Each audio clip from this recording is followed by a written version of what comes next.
Sanay si Paul Fernandez sa katahimikan ng kanyang marangyang ari-arian tuwing 2:00 ng umaga.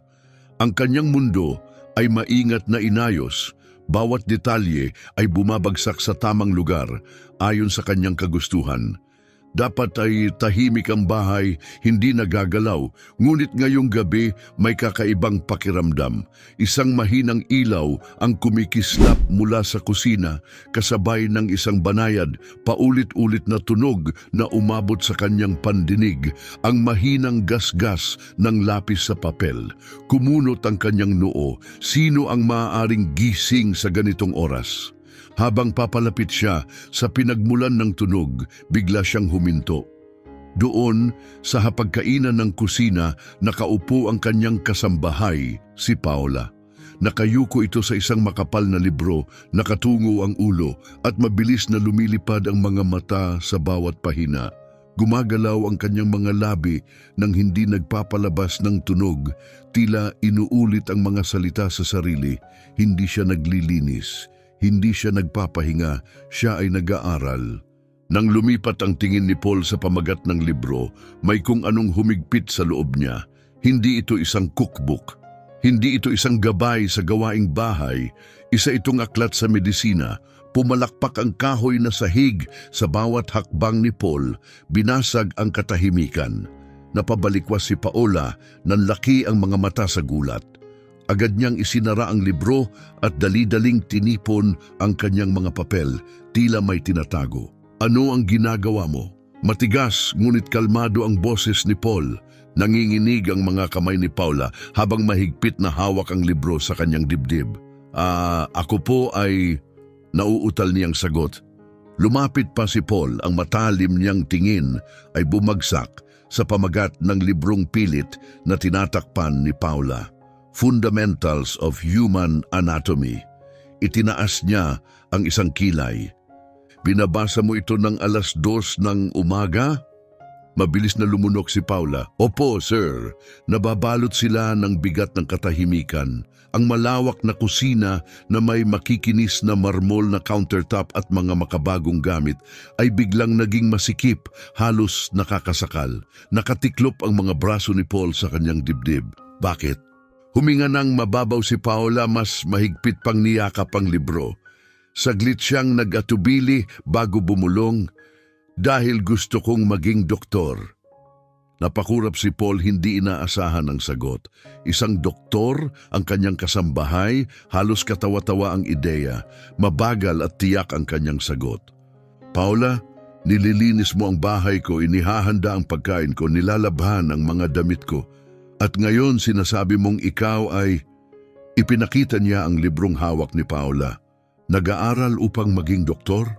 Nagpatibay ng tindig si Paula. Kahit tensyonado ang kanyang postura, may tahimik na determinasyon sa kanyang ekspresyon. Opo, sir. Napailing si Paul, bahagyang tumawa ng tuyo. Saan? Sa eskwelahan? Sandaling nagatubili si Paula sa kaumiling. Hindi pa po. Sumandal si Paul sa counter, nakapulupot pa rin ang mga braso, matalas niyang pinag-aralan ang mukha ng dalaga.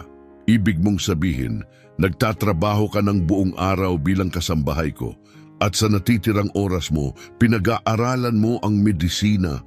Tumango si Paula. Nag-aaral ako kung kailan ko kaya, sa gabi, sa madaling araw, sa tuwing may pahinga ako. Dahan-dahang bumuga ng hangin si Paul, tila hindi makapaniwala. At bakit mo ginagawa yan? Napapikit si Paula, mahigpit na hinawakan ang gilid ng libro. Nang magsalita siya, ang kanyang tinig ay puno ng damdamin. Dahil, bulong niya, ito lang ang paraan para mabawi ko ang nawala sa akin. Nakita ni Paul ang bahagyang pagbabago sa kanyang ekspresyon. Muling huminga ng malalim si Paula at sa unang pagkakataon ng gabing iyon, tiningnan niya si Paul ng diretsyo sa mata. Dahil Gino Fernandez, aniya, matatag ang boses sa kabila ng lungkot sa kanyang mga mata. Dapat nasa medikal na paaralan ako bago ako naging katulong mo. Nanatiling nakapako ang tingin ni Paul sa kanya, hindi gumagalaw. Hindi niya alam kung paano tatanggapin ang narinig niya. Nanatiling nakatigil si Paula, damang-dama ang lakas ng tibok ng kanyang puso. Nasabi ba niya ang higit sa dapat niyang sabihin? Sa wakas, nagsalita si Paul, mas mahina ang tono ngayon. Nasa medikal na paaralan ka dapat? Dahan-dahang tumango si Paula. Pinag-aralan ni Paul ang kanyang mukha, hinahanap ang mas malalim na kahulugan sa kanyang sagot. Hindi lang ito ambisyon, may sugat sa kanyang mga mata, isang hindi mabigkas na kwento sa likod ng kanyang determinasyon. Palagi niyang inisip si Paula bilang isa lamang sa mga empleyado, isa sa maraming nagpapatakbo ng kanyang mundo. Ngunit ngayong gabi, sa ilalim ng malamlam na ilaw ng kusina, napagtanto niyang wala siyang ideya kung sino talaga siya. Bumalik si Paul sa kanyang pagiging negosyante, pinag-aaralan ang sitwasyon ng may malamig na lohika. Kung totoo ang sinasabi niya, bakit siya narito? Ano ang nangyari na nagpatalsik sa kanya mula sa medikal na paaralan papunta sa trabahong ito? Hindi pa niya alam, ngunit ang gabing ito, ang hindi inaasahang pagtuklas na ito, ay magpapabago sa lahat. Itinayo ni Paul Fernandez ang kanyang imperyo sa lohika, sa istruktura, sa ganap na kontrol. Ngunit walang lohika sa sandaling ito. Pinanood niya si Paula habang mahigpit nitong hinahawakan ang makapal na libro. Tila iyon na lang ang bumabalot sa kanyang buhay. At bago pa niya napansin, lumabas ang tanong mula sa kanyang bibig. Kung dapat ay nasa medikal na paaralan ka, bakit ka nandito? Lalong humigpit ang hawak ni Paula sa libro, nanigas ang kanyang mga balikat. Alam niyang darating ang tanong na ito. Kinakatakutan niya ito. Lumapit si Paul, mas mariing nagtanong, kita mo namang mas may kakayahan ka kaysa sa iba. Bakit ka nagtatrabaho bilang katulong ko sa halip na nasa isang silid-aralan? Napasinghap si Paula at sa tinig halos hindi naririnig, sinabi niya, dahil wala akong pagpipilian. Napatingin si Paul ng matalim, walang pagpipilian. Narinig na niya ang mga salitang iyon noon mula sa mga naghihirap na empleyado, sa mga negosyanteng nabigo, sa mga taong hindi kayang lumaban para sa kanilang pangarap. Ngunit sa pagkakataong ito, may kakaiba sa paraan ng kanyang pagsabi nito. Hindi siya humihingi ng awa, hindi siya mahina. Hindi niya basta isinuko ang kanyang pangarap, may kumuha nito mula sa kanya. Dahan-dahang inilapag ni Paula ang libro sa mesa, marahang hinaplos ang gilid nito na parang isang bagay na puno ng alaala. At sa wakas, nagsalita siya. Natanggap ako sa isang medikal na paaralan sa Pilipinas, mahina niyang sabi. Iyon ang lahat ng pinaghirapan ko. Nag-aral ako ng mas matindi kaysa sa kahit sino. May mga scholarship ako, may tulong pinansyal, lahat ng kailangan ko. Dapat sana ako ang unang doktor sa pamilya namin.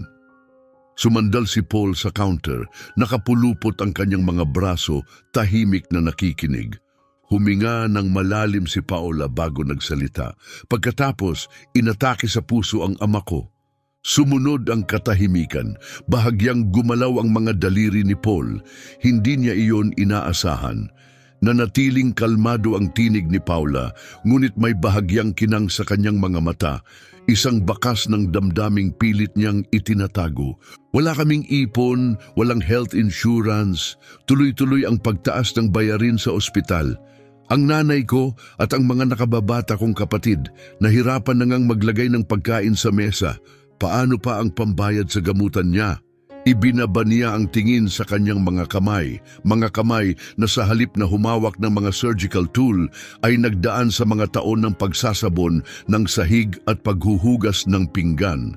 Kaya gumawa ako ng desisyon. Kumunot ang noo ni Pablo, anong klaseng desisyon? Nagbigay si Paula ng isang matamlay, malungkot na ngiti. Iniwan ko ang pag-aaral at naghanap ng trabaho bilang kasambahay sa Maynila. At nang saglit siyang tumigil, tumingin sa ingrandeng kusina na nakapaligid sa kanila. Hindi iyon sapat, nagpunta ako rito. Tinitigan siya ni Paul, hindi makahanap ng tamang sasabihin. Isinakripisyo niya ang lahat, hindi para sa sarili, kundi para sa kanyang pamilya. Nanatiling tahimik si Paul, pinoproseso ang lahat ng kanyang narinig. Sa huli, bahagyang iniling niya ang ulo. Sinasabi mong isa kang top medical student, tapos nandito ka naglilinis ng sahig, hindi yun kapanipaniwala. Itinaas ni Paula ang kanyang baba, hindi mabasa ang kanyang ekspresyon. Hindi naman kailangang maging makatuwiran para sa inyo, sir. Napabuntong hininga si Paul, hinagod ang kanyang panga. Gusto niyang ituring ito bilang isa pang malungkot na kwento, isang bagay na narinig na niya noon. Ngunit may kung anong bumabagabag sa kanya. Hindi siya mukhang taong sumuko na sa medisina. Ang paraan ng kanyang pansin sa detalye, ang paraan ng kanyang paglapit sa bawat gawain ng may lohika, maging ang paraan ng tahimik niyang pagtutuwid sa trabaho ng kanyang assistant. Mas higit pa roon, patuloy pa rin siyang nag-aaral, patuloy pa ring lumalaban. At yun ang nagbigay kay Paul ng isang di inaasahang damdamin, kuryosidad. Dahan-dahan siyang bumuga ng hangin, saka bahagyang ngumisi. Sige, sabi niya, kung talagang kasing talino ka ng sinasabi mo, patunayan mo. Nanlaki ang mata ni Paul. Ano? Kinuha ni Paul ang kanyang telepono, may ilang pinindot, saka iniabot ito sa kanya. Nasa screen ng isang detalyadong medical report, kanyang sariling medical report. May iniinda akong sakit nitong nakalipas na 2 taon, paliwanag ni Paul. Iba-iba ang sinasabi ng mga doktor. Ang ilan, stress lang daw. Ang iba naman, pamamaga. Saglit na nag-alinlangan si Paula, pero lumipat ang tingin niya sa report. Bahagyang tumagilid ang ulo ni Paul. Dahil determinado kang mag-aral, tingnan natin kung talagang may alam ka. Mabilis ang tibok ng puso ni Paula. Inabot niya ang telepono at sinimulang pag-aralan ng impormasyon. Dumaan ang kanyang mata sa bawat numero, terminong medikal at resulta ng pagsusuri. Lumipas ang ilang segundo, naging minuto. Pagkatapos tumingala siya, hindi mabasa ang kanyang ekspresyon. Maaari po ba akong magtanong, sir? Itinaas ni Paul ang isang kilay. Sige, ano yon? Matatag ang tingin ni Paula nang sabihin niya, nasuri na po ba kayo para sa autoimmune disorder? Naglaho ang ngiti sa labi ni Paul. Ano? Itinuro ni Paula ang isang seksyon ng kanyang blood work, marahang tinapik ang screen. Ang mga pattern na ito, ang paraan ng pagbabago ng inyong mga sintomas, ang hindi nito pagsunod sa tipikal na mga lunas, hindi ito simpleng stress o pamamaga. Nakakita na ako ng mga ganitong kaso noon. Batay sa nakikita ko rito, mas tugma ito sa isang autoimmune condition kaysa sa isang simpleng impeksyon. Napatingin si Paul sa kanya, naguluhan ng isip. Nagpunta siya sa pinakamahuhusay na doktor na kayang bayaran ng pera, ngunit wala ni isa sa kanila ang nagsabi nito.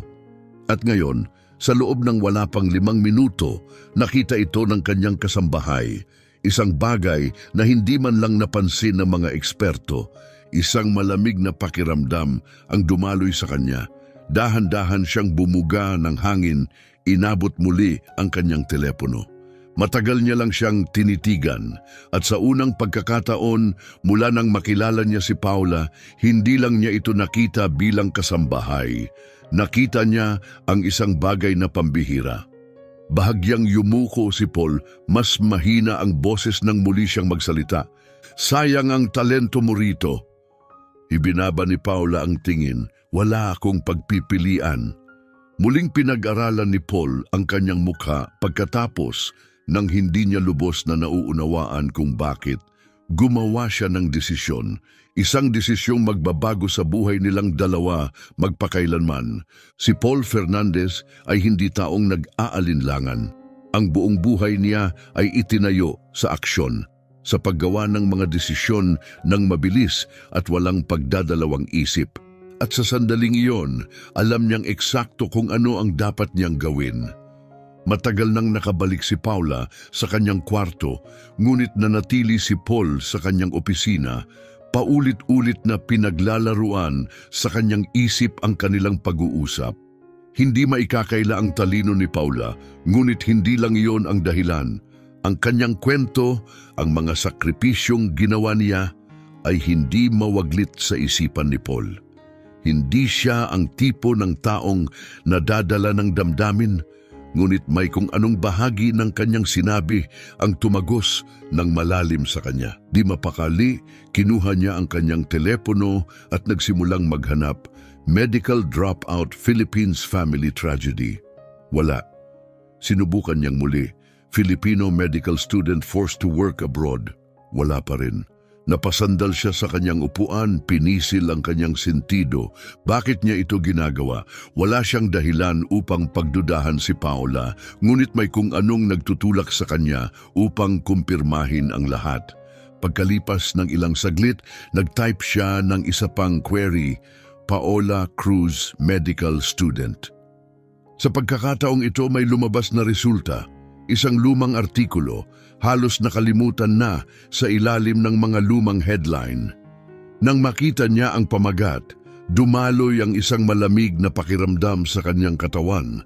Top medical student unexpectedly withdraws. Classmates and professors left in shock. Pinindot ni Paul ang link. Dahan-dahang nag-load ang isang butil-butil na larawan, isang mas batang Paola nakatayo sa harap ng isang university banner, ang kanyang ngiti puno ng pangarap. Isinalaysay ng artikulo ang kanyang kahangahangang mga tagumpay, mga pinakamataas na karangalan, prestihiyosong scholarship, mga parangal. Tinawag siya ng kanyang mga propesor bilang isang hinaharap na surgical prodigy. At pagkatapos, bigla na lang siyang nawala. Walang paliwanag, walang pamamaalam, tila naglaho na lang siya. May haka-haka. Ang ilan, sinisisi ang kahirapan, ang iba, bulong-bulungan ng isang matinding problemang pampamilya. Ngunit wala ni isa ang nakaalam ng buong katotohanan. Matalim ang paghinga ni Paul, totoo ang lahat. Hindi lang siya matalino, siya ay pambihira. Nasa tamang landas na siya patungo sa kadakilaan, ngunit isinantabi niya ang lahat para sa kanyang pamilya. Ibinalik ni Paul ang kanyang telepono sa mesa, nakatitig sa kawalan. Sa unang pagkakataon, matapos ang matagal na panahon, si Paul Fernandez, ang lalaking akala niya'y nakita na ang lahat, ay nawalan ng salita. Kinabukasan, tahimik niyang pinanood si Paola habang kumikilos ito sa kusina, kasing epektibo ng dati. Para sa ibang tao, walang nagbago. Ngunit ngayon iba na ang nakikita ni Paul. Ang paraan ng eksaktong pagsukat niya ng mga sangkap tulad ng isang doktor na tinitiyak ang tamang dosis ng gamot. Ang paraan ng kanyang paglilinis ng mga countertop may maingat, sistematikong galaw tulad ng isang surgeon na naghahanda bago ang operasyon. Maging sa pinakamaliit na gawain, iniisip pa rin niya bilang isang doktor. Naupo si Paul sa counter, nakatiklop ang mga braso habang pinapanood siyang magtimpla ng kape. Hindi ka nababagay dito. Bahagyang natigilan si Paula, isang segundo lang bago siya nagpatuloy sa kanyang ginagawa. Ano pong ibig ninyong sabihin, sir? Bahagyang yumuko si Paul. Dapat nasa ospital ka, hindi sa kusina ko. Nanigas ang kanyang balikat. Sa lahat ng respeto, Ginoo Fernandez, ginagawa ko lang ang kailangan kong gawin. Matatag ang boses ni Paul. At paano kung hindi mo na kailangang gawin ito? Sa wakas, humarap sa kanya si Paula, bahagyang naningkit ang mga mata. Ano po ang ibig ninyong sabihin? Mabagal na itinapik ni Paul ang kanyang mga daliri sa marmol na counter, pinipili ang kanyang mga salita ng maingat. Paano kung sabihin kong may ibang paraan? Bago pa man niya maisip kung paano sasagot, dumaan ang sunod niyang mga salita, tahimik ngunit matibay. Paula, nanlaki ang mata niya sa biglaang seryosong tono ng kanyang boses. Kailangan nating mag-usap. Bumilis ang tibok ng puso ni Paula, may bumalot na hindi maipaliwanag na kaba sa kanyang dibdib. Tungkol saan, sir? Tumitig si Paul sa kanya. Tungkol sa hinaharap mo. Isang bigatang dumapo sa kanyang sikmura. Ako, sinimulan niya ngunit agad siyang pinigilan ni Paul ng isang kumpas ng kamay. Hayaan mo akong tapusin. Alam kong may mga responsibilidad ka, pero alam ko rin na may talento ka at napatunayan mo na yan. Napakurap si Paula, nalilito. Talento, isa lang akong katulong, sir. Umiling si Paul. Hindi ka lang isang katulong. Huminga siya ng malalim bago nagpatuloy. Kinausap ko ang isang doktor kahapon. Sinabi ko sa kanya ang tungkol sa iyo, ang background mo, ang kakayahan mo, at naniniwala siyang may potensyal kang ipagpatuloy ang medisina. Napatigil ang paghinga ni Paula. Medisina, pero imposible yan. Wala akong pambayad sa eskwelahan. Lumapit si Paul, mas naging matatag ang kanyang tinig. Huwag muna nating pag-usapan ang mga hadlang. Paano kung sabihin kong matutulungan kita? Ako na ang bahala sa tuition mo, sa mga gastusin mo, lahat ng kailangan mo para magtagumpay. Parang isang alon ng pagkagulat ang lumamon kay Paula. Gagawin niyo yon para sa akin? Oo, diretsong sagot ni Paul. Ang kanyang ekspresyon hindi natinag. Pero kung gusto mo talaga, ang tunay na tanong, gusto mo ba? Mabilis ang pintig ng puso ni Paula. Ang isip niya ay naguumapaw sa hindi makapaniwala, pag-asa, takot, lahat ng emosyon ng sabay-sabay. Ito ang lahat ng pinangarap niya, isang pagkakataong lumampas sa kanyang mga limitasyon, isang pagkakataong mabawi ang hinaharap na nawala sa kanya. Sinubukan niyang magsalita, ngunit hindi niya alam ang sasabihin. Buong buhay niya, itinayo niya sa sakripisyo, at ngayon, sa unang pagkakataon matapos ang maraming taon, may isang taong nag-aalok sa kanya ng ibang bagay. Isang pagpipilian, at hindi niya alam kung ano ang gagawin. Hindi mo kailangang magdesisyon ngayon, sabi ni Paul. Ang kanyang tinig mas banayad kaysa sa dati. Pag-isipan mo lang, kung interesado ka, maaari nating ayusin ang mga detalye ng magkasama. Tumalikod na siya upang umalis, ngunit bago pa siya makagalaw, tinawag siya ni Paula. Sir, sandali lang! Huminto si Paul at lumingon pabalik sa kanya. Salamat, mahina niyang sabi. May bahagyang panginginig sa kanyang tinig, isang halo ng pasasalamat at hindi pa rin makapaniwala. Tumango si Paul, may bahagyang ngiti sa kanyang mga labi. Naniniwala ako sa iyo, Paula. At sa sinabi niyang iyon, lumakad siya palayo, iniwan siyang mag-isa sa bigat ng oportunidad na inilagay niya sa kanyang mga kamay. Hindi nagbago ang mundo sa magdamag, ngunit may nagbago sa loob ni Paula. Habang nakatayo siya sa tahimik na kusina, naguunahan sa kanyang isipan ang iba't ibang bagay, ang kanyang ama, ang kanyang pamilya, ang mga responsibilidad na matagal na niyang pinasan. Huminga siya ng malalim upang pakalmahin ang sarili. Kinaumagahan, lumapit siya kay Paul. Paul, tawag niya ang kanyang tinig kalmado, ngunit may bahid ng pag-aalinlangan. Iniangat ni Paul ang tingin mula sa kanyang dyaryo, ang kanyang matalas na titig gaya ng dati. Paula, iniisip ko ang tungkol sa alok mo, inamin niya. Ramdam ang bigat ng desisyong bumabalot sa kanya. Ibinalik ni Paul ang kanyang dyaryo sa mesa at bahagyang yumuko, interesado. Nakikinig ako. Mabilis ang tibok ng puso ni Paula, ngunit pinilit niyang ipagpatuloy. Hindi ko kayang talikuran ng pamilya ko, pero marahil hindi ko kailangang gawin iyon. Huminga siya ng malalim. Marahil maaari kong tanggapin ang tulong mo. Sa unang pagkakataon, lumambot ang ekspresyon ni Paul at isang bahagyang sinag ng pag-asa ang sumilay sa kanyang mga mata. Sigurado ka ba? Dahan-dahang tumango si Paula, sabay lunok ng kaba. Kailangan kong alagaan ang ama ko. At kung ito ang paraan para magawa ko iyon, naputol ang kanyang tinig, hindi pa rin sigurado kung paano tapusin ang kanyang pangungusap. Kung ito ang gusto mo, sa'yo ito, sabi ni Paul. Isang maliit na ngiti ang sumilay sa kanyang muka. Pag-uusapan natin ito ng magkasama. Sa sandaling iyon, nang sa wakas ay sinabi niyang oo sa posibilidad ng pagbawi ng kanyang pangarap, may isang bagong damdaming bumalot sa kanya, pag-asa. Hindi pa rin nawala ang bigat ng mundo sa kanyang balikat, ngunit sa unang pagkakataon sa maraming taon, hindi na ito ganun kabigat. Huminga ng malalim si Paula, pinapatatag ang sarili. Napatingin si Paul nang pumasok siya sa silid, bahagyang tumaas ang kilay. Paula, mahigpit niyang hinawakan ang likuran ng upuang nasa harapan niya, pilit pinapakalma ang sarili. Pagkatapos, sa tinig na bahagyang nanginginig, sinabi niya, "Gusto kong pag-usapan ang alok mo." Inilapag ni Paul ang kanyang tasa ng kape, pinagmasdan siya na may bahagyang aliw sa mga mata.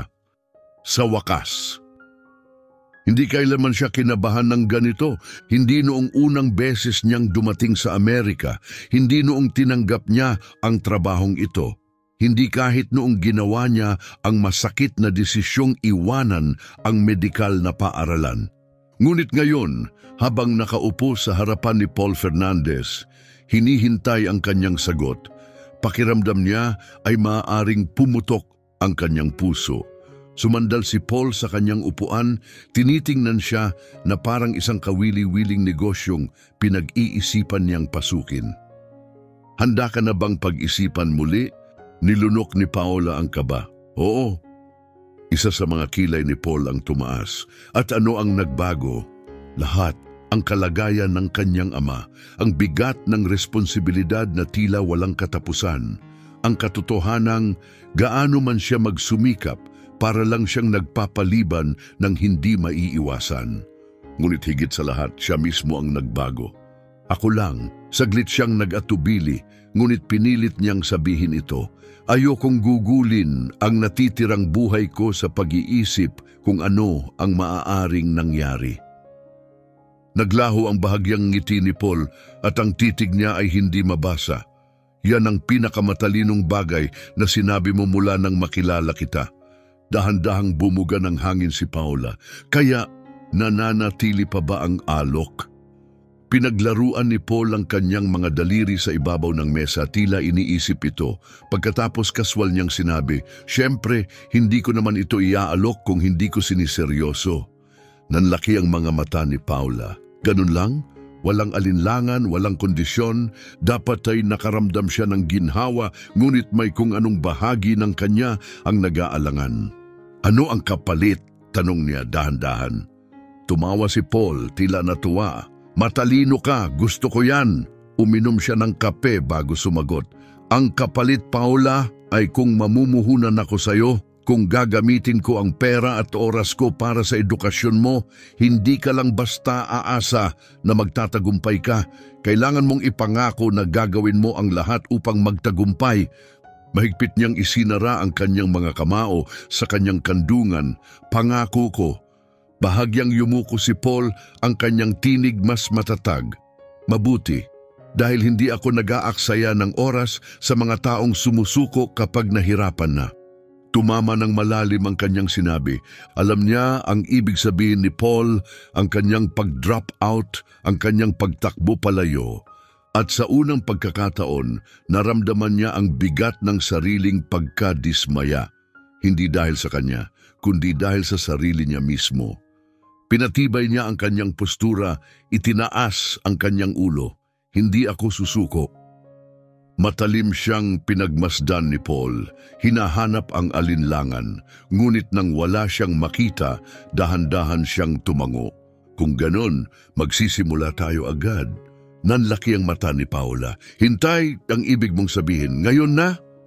Ngumiti si Paul, may bahagyang pilyong sinag sa kanyang mga mata. "Ganyan gumagana ang mga desisyong magpapabago ng buhay, Paula. Hindi mo ito unti-unting pinapasok. Tatalon ka." Bumuga ng mabigat na hininga si Paula. Ito na yon, sa wakas, tumalon na siya. Lumipas ang mga linggo na parang ipo-ipo. Hindi na nag-aksaya ng oras si Paul. Gumamit siya ng koneksyon, ipinakilala siya sa mga medical advisors, in-enroll siya sa isang equivalency program at tulad ng kanyang pangako, sinagot ang lahat ng gastusin. Sa una, sinubukan pa rin ni Paula na pagsabayin ang trabaho at pag-aaral, ngunit agad itong pinigilan ni Paul. Nagtatrabaho ka para sa akin, di ba, Anya? At sa ngayon, ang trabaho mo ay mag-aral. Nakakabigla, nakakakilig, nakakatakot. Gabi-gabi isinubsob niya ang sarili sa mga libro, tinapos ang practice exams hanggang sa halos hindi na niya makita ng malinaw. Inakala niyang mahihirapan siya, matagal na mula nang huli siyang mag-aral ng medisina. Ngunit laking gulat niya nang mapagtanto niyang hindi niya ito nakalimutan. Nandyan pa rin ang kaalaman, nakabaon lang sa ilalim ng mga taon ng pagdududa, hinihintay lamang na muling mabuksan. At habang muling binabalikan ito, napagtanto niya ang isang bagay na hindi niya inasahan.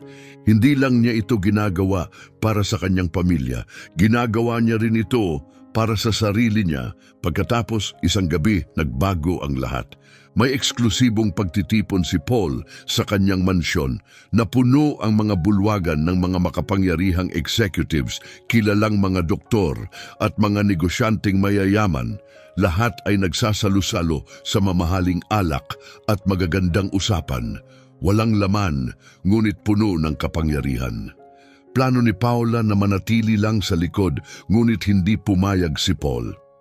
Kailangan mong magsimulang makipag-ugnayan sa tamang tao, sabi niya. Ang tamang koneksyon ang makakapagbukas ng mga pinto para sa iyo. Kaya dumalo siya, handa siyang makinig, matuto, patunayan na nararapat siyang naroon. Ngunit sa gitna ng tawanan at tunog ng nagbabangga ang baso ng alak, isang biglang hininga ang pumuno sa silid.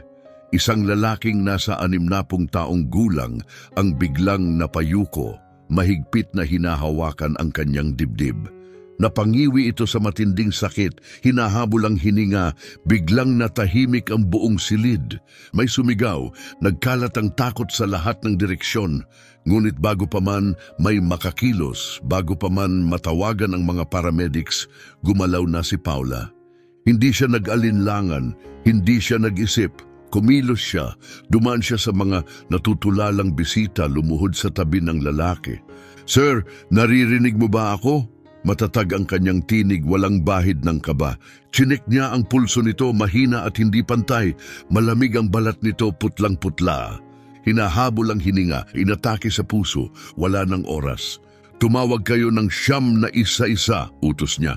May isang babaeng natatarantang naglabas ng kanyang telepono. Ang iba, nanatiling nakatayo lang, tulala, walang magawa. Napakayaman nila, napakamakapangyarihan. Ngunit sa harap ng tunay na panganib, wala silang silbi. Mabilis na binuksan ni Paula ang suot ng lalaki, itinapat ang 2 daliri sa kanyang dibdib at sinimula ng chest compressions. 1, 2, 3. May isang lalaking sumubok siyang pigilan. "Pabayaan mo na ang mga profesional ang gumawa niyan." Masamang tiningnan siya ni Paula. Kung maghihintay tayo, mamamatay siya. Tahimik ang buong silid, walang ibang tunog kundi ang kanyang boses at ang rhythmic na pagpindot ng kanyang kamay sa dibdib ng lalaki. Sa sulok nakatayo si Paul, pinapanood ang lahat, walang ekspresyon sa kanyang mukha. Pawis na ang noo ni Paula, nanginginig na ang kanyang mga braso, ngunit hindi siya huminto. Hindi siya titigil hanggang sa bigla huminga ang lalaki. May tibok ang puso. Sakto namang dumating ang mga paramedics, nagmamadaling lumapit upang ipagpatuloy ang paggamot. Habang iniaakyat nila ang lalaki sa stretcher, isang paramedic ang lumingon kay Paula. "Doktor ka ba?" Nagatubili si Paula. Bago pa siya makasagot, lumapit si Paul, matigas at tiyak ang kanyang tinig. "Hindi pa, Anya." Hindi inaalis ang titig sa kanya. Pero pagkatapos ng gabing ito, walang duda na magiging isa siya. Tumango ang paramediko. "Isang buhay ang nailigtas mo."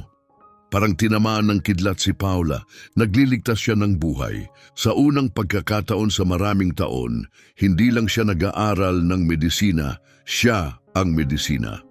At nang salubungin niya ang titig ni Paul sa kabilang panig ng silid, napagtanto niya ang isang bagay na ngayon lang niya naisip nang may ganitong kasiguruhan. Para rito, siya isinilang. Kinabukasan, tahimik ang buong bahay. Nakaupo si Paula sa tabi ng bintana, nakayakap sa isang tasa ng tsaa, nakatingin sa malawak na hardin. Nagliligtas siya ng isang buhay kagabi at ngayon lang lubusang lumubog sa kanya ang bigat ng katotohanan iyon. Hindi ito isang teorya mula sa isang aklat, hindi ito isang late-night study session. Totoo ito, may isang taong nabuhay dahil kumilos siya, isang mahinang katok ang gumising sa kanyang pag-iisip. Pasok! Pumasok si Paul, ang kanyang mukha tulad ng dati, hindi mabasa. Pinag-aralan siya ng matagal bago nagsalita. Magaling ang ginawa mo kagabi. Huminga ng malalim si Paula. Ginawa ko lang ang dapat gawin. Ngumiti si Paul. Yan ang ginagawa ng mga doktor. Napakurap si Paula. Doktor, hindi isang kasambahay, hindi isang tagaluto, doktor. Mas hinigpitan niya ang hawak sa kanyang tasa. Hindi pa ako ganun. Tumango si Paul, pero magiging isa ka. Lumapit siya at iniwan sa mesa ang isang makapal na sobre. Kumunot ang noo ni Paula. Ano to? Buksan mo. Dahan-dahan niyang binuksan ito at nang makita ang laman, isang liham, nanginig ang kanyang hininga, isang opisyal na pagtanggap, isang direktang daan pabalik sa medikal na paaralan. Sagot na ang kanyang tuition, sagot na ang kanyang gastusin, nakaayos na ang lahat. Si Paul Fernandez ang nagbigay daan para mangyari ito. Napatingin siya kay Paul, mabilis ang tibok ng puso. Paano mo? Iwinagayway lang ni Paul ang kamay na parang balewala ito. Sabi ko sa iyo, Paula, hindi ako nag-aaksaya ng oras sa mga taong sumusuko. Nalaglag ang kanyang balikat. Totoo na ito. Dahan-dahang tumango si Paula, pilit pa ring iniintindi ang kanyang mga sinabi. Sumandal si Paul, ipinatong ang kanyang mga siko sa tuhod. Matatag, tiyak ang kanyang tinig. Paula, ang operasyon ng ama mo nakaayos na. Ang iyong ina, ang mga kapatid mo, magiging maayos sila. Sinigurado ko yan. Napapitlag ang hininga niya. Ikaw? Bahagyang itinagilid ni Paul ang balikat, parang wala lang iyon sa kanya. Isipin mo na lang bilang isang pamumuhunan, balang araw, magiging isang napakahusay na doktor ka at ayokong may humadlang sayo. Nanginginig ang mga kamay ni Paula. Sa napakatagal na panahon, pinasan niya mag-isa ang bigat ng kanilang buhay. Lagi niyang inisip na kailangan niyang mamili ang kanyang pangarap o ang kanyang tungkulin. Pero ngayon sa unang pagkakataon, hindi niya kailangang pumili. Namuo ang isang bukol sa kanyang lalamunan habang bumulong siya. Hindi ko alam kung paano kita pasasalamatan. Ngumisi si Paul. Simulan mo sa pamamagitan ng pagsigurong hindi ako mamamatay sa sarili kong party. Mula sa kanyang bibig ay lumabas ang isang tawa, biglaan, totoo, hindi pigil. Matagal na simula nang huli siyang tumawa ng ganoon. Tahimik siyang pinagmasdan ni Paul, may kung anong lambot sa kanyang ekspresyon. Karapat-dapat ka rito, Paula, kunin mo. Mas hinigpitan niya ang hawak sa liham ng pagtanggap. Napakatagal niyang kinatakutan ang mangarap muli. Pero ngayon, habang hawak niya ang susi sa kanyang kinabukasan, napagtanto niyang gusto niya ito. At sa pagkakataong ito, hindi na siya tatakbo. Itinaas niya ang tingin kay Paul, matatag ang kanyang tinig. Tatanggapin ko. Ilang taon ang lumipas. Ang mahina at tuloy-tuloy na tunog ng fluorescent lights ay pumuno sa tahimik na ospital habang inayos ni Paula ang kwelyo ng kanyang puting coat. Parang panaginip pa rin ang malinis na tela, ang bigat ng kanyang bagong titulo, Doktor Paula Cruz. Nagtagumpay siya. Pagkatapos ng mga taon ng pagsasakripisyo, walang katapusang hadlang at mga sandaling puno ng matinding pagdududa, nakabalik siya.